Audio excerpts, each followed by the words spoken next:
Welcome back. So this is BT's Juno 106, and as you know, we've done a lot of work on the voice board. It's actually completely upgraded at this point, but the outside of the case looks exactly the same as when we got it. And BT does indeed want this to be a completely redux Jupiter style Kiwi-106, so let's get on that. Just having a look inside here, of course we're just going to replace this with the Kiwi-106 CPU board, so that's not a big deal. And everything else about this machine is in really nice shape. But the bender block is in really good shape, but it's going to need the black overlay and a black paint job. And of course we're going to need to remove these Juno end pieces and replace them with some nice wooden end pieces. And then the metal rail here is going to get replaced with a wooden end rail, and we're going to replace the whole top panel with a powder coated one with a SynthGraphics overlay. These button caps are going to be replaced with dye job versions that match the actually that may not be true. Maybe we're going to stick with the originals. Yes, I think we're going to stick with the originals. That's how we're going to know BTs from the other ones. And over here is, of course, all of the sliders, and they're going to come off. And actually, let's do that now.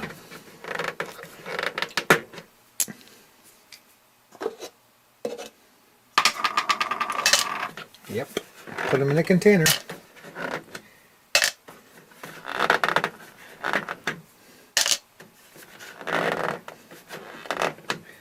Well, you get the idea. Come on back, and I'll have removed all of these, and I'll have removed these end pieces here. 1, 2, 3 screws. 1, 2, 3 screws. And I'll replace them with the wooden end pieces that are going in, and we'll go from there. And the end pieces are off. And so are the caps. So there we go. That's what it looks like with the end pieces removed. I've left the metal bracket in because the metal bracket is still used by the replacement wood. And now we're going to swing this open. I've got it up on some blocks so that I can... There we are. Okay. Well, now what's left for me to do is cut some of these zip ties. Zip ties, that's what we call them. And begin to remove these panel boards. So I'm going to have to take out the analog board, the panel board, and the MIDI board. And then I'm going to have to cut these cables here to the power entry module and the switch. And at that point I will be able to, well, I'm going to have to remove this CPU as well, the CPU board, so that I get access to these bolts here, and then these two here, and then there's another two underneath. And getting access to those means I can take the lid off. But first these panels have to come out, so let's do that. Here we are inside, and okay, so this has already been removed, and this is goes like this, and yeah, okay, so chorus board out here and over here.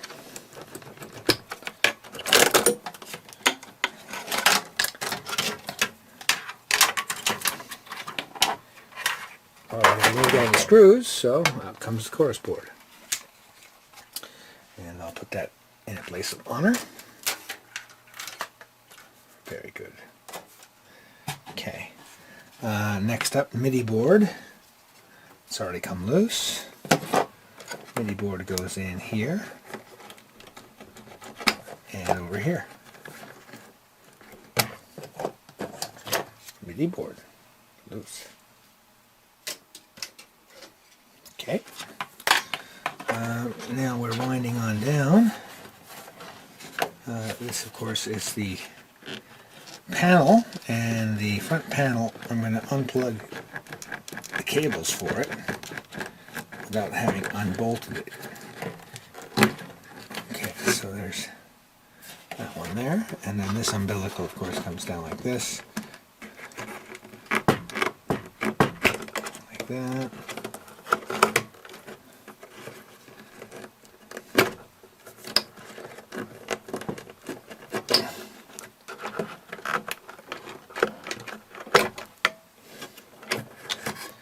And then this guy over here. Okay, so the panel board is now ready to be removed. I'm not going to do that on the video. You've seen me do it before. When you next come on back, oh, hang on. Let's see here.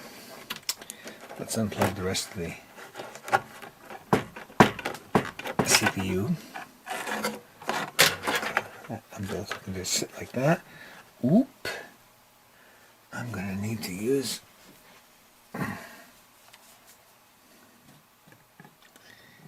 cutter.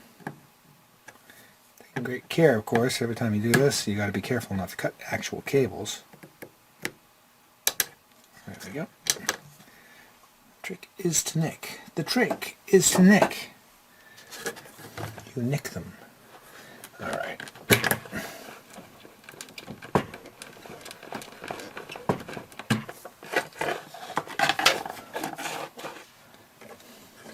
Okay, and then these two here are from the key bed, as it's called. This is the key bed. It's not a keyboard until you put it all together. Okay, so, alright, so this guy is ready to come out now, and the voice board is ready to come out now. And once we've done that, nothing's stopping us from taking off the entire top panel. So, we'll be right back. Oh, first we gotta cut this stuff. Why don't we do that? We won't be right back. Well, we will be right back later, but first I'm just gonna... Yeah, I could desolder it and retrieve some length of cable from it, but these are actually a little bit longer than they need to be. So we're okay with that. The important thing is not to be bombing it with too much heat. So, okay, so that's clear. And then over here, these guys are mostly forgettable because, remember, we're getting rid of this two-prong power plug and replacing it with a three-prong. A three-prong. Look at that. Bye-bye. Get out of there. I've already taken out the screws. Okay, it doesn't want to come out, mainly because the weight of the panel is preventing it from popping out. Okay.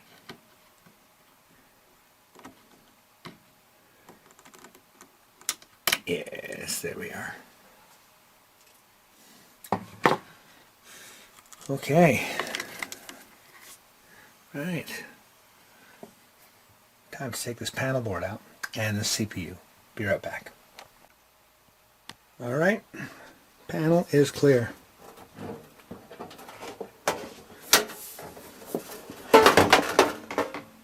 I've removed the bolts and it's coming away. Place of honor, as they say. Okay.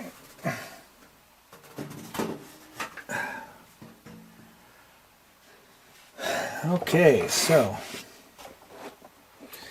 well, now BT's Juno-106 is looking mighty bare. Basically just a board with a key bed, power supply, and a bender block. I'm going to give it a good cleaning, and then we are going to install the replacement front panel with all of its incredible upgrades in place. It's already been prepared, and I'm going to bring it in right now. Alright, and here is the replacement panel, completely powder coated, and it's also clear coated as well. So it's got a powder coated black and a clear coat that makes it very glossy and very shiny and very reflective. I think that's going to look really good on stage when BT's doing concerts. So that's part of the methodology here, and we got some special decals to go on the back that I'm going to be picking up tomorrow. So that's going to be cool. But in the meantime, I'm just going to swing this open and I'm going to put the bolts in and get this in place, and then we'll be right back. And now that the ends are on, it's starting to look pretty cool. Yes, very nice indeed. So now we're moving on to this rail, this metal rail. I'm going to take it off and I'm going to replace it with one of the Synthskin wood rails. So coming up next. And here is the Juno with the metal rail removed. There was actually quite a bit of dirt and dust inside, but I cleared that away. So this railing here goes off, and we're going to bring in a wooden rail, but first I've got to take the bender block out because the rails actually have to be cut specifically to fit for each and every one. So bender block comes out and we'll go from there. And here it is with the front rail installed. Now this is an unfinished front rail. It's as you can see, it hasn't been finished yet, but it also needs to be cut in order to make room for the bender block. Yeah, as you can see, there's a lot of work to do. This is not trivial what I'm doing. It takes a lot of fussing, and one mistake and you throw away the piece that you're working on. Anyway, I've done it enough times now that I'm fairly confident we should be just fine. Okay, let's keep going. So the next step with BT's panel board, of course, having gotten rid of all the crusty dust cover, atrophied material. Of course, there's a lot still sticking on to the original sliders, but that's not really a big deal because we're actually going to be replacing BT's sliders with these incredibly beautiful new old stock original sliders, been kept in stasis for 30 years by various electronic suppliers and discovered by Masiek from Analogia, and you can order them from him. They're expensive, but they're awesome. And if you want the exact slider that is no longer in production for your front panel, you can get it. And certainly BT decided to go for that. And over here, I've got, of course, lots of tack switches. So we're going to replace all the tack switches. And then over here are BT's original button caps. And they looked pretty good inside the synth. But over here, I'm looking at them, and they do seem a little bit, just a little bit UV'd. But probably not noticeable. I'm going to have a word with him and see what he wants to do. If he wants to keep the original color set, or if he wants to go with the dye job Jupiter style. And I'm going to now pull all of these faders, and I'm going to pull all of these switches and replace them. And I'm not going to do a video of it because you've seen me do it enough times before. So we'll just see it when it's done. Be right back. Well, after a bunch of work. So BT's panel board has been completely cleaned out, and now the actual sliders are gone. They're removed, and so are the tack switches. So before I install the new replacements, I of course give it a good cleaning and get rid of a lot of flux that has been sitting on the board for 30 years. And now that that flux is gone, the board looks pretty nice and clean and not sticky and brown, which is always good. And because this is BT's synth, I'm actually going to replace all the LEDs while I'm at it. I have here a nice set of brand new high efficiency bright red LEDs, and these old guys are probably, well, first of all, they're nowhere near as efficient, they're not as bright, and of course they're 30 years old. So we'll take them all out. And then over here, the green, I don't have a high efficiency modern green, so I'll probably replace it with a blue, because I do have one of those. So that'll be an interesting variation. And we'll go from here. And here is BT's voice board with all of the tacks and the faders replaced. And these faders are awesome. I've lubricated and cleaned the original 4-position switch. you want to see around the back, that's a whole lot of desoldering and soldering I had to do. But, well worth it. This machine, the front panel, is now equivalent to new. New faders, new tack switches, and new LEDs. So, very, very good. Next up, I have to put together some dust covers.